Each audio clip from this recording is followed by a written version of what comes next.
જય ગૌ માતા, જય ગોપાલ। આજે તારીખ 17/7/2025 ને ગુરુવારની સાંજે સેવા કરતા પારુલ ગૌસેવા વિદ્યા ટ્રસ્ટના ગૌસેવકો આજની ગાડીના દાતા સત્યમ ફેશન તરફથી 2 ગાડી ખળની લીલું ખળ ગૌ માતાને અર્પણ કરવામાં આવેલું છે। જોઈ લો મિત્રો, આ ઝીણું ઝીણું ખળ છે અને સરસ ગૌસેવકો સેવા કરીએ। ગૌ માતાને દ્વારકાધીશ ગૌસેવકો દાતાઓના પરિવાર પર સદાય આશીર્વાદ વરસાતે એવી ગૌ માતા દ્વારકાધીશના શરણોમાં પ્રાર્થના। બોલો કૃષ્ણ પ્રિયા ગૌ માતા કી જય।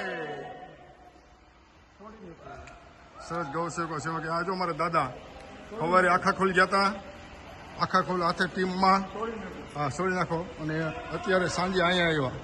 ગુરુવારે ડબલ વાર હોય તો સરસ ગૌસેવકો સેવા કરી રહ્યા છે। આવો મિત્રો, આ પાંજરાપુર છે અને અહીંયા હજારો ગૌ છે અને એને સેવાની ખૂબ જ જરૂર છે।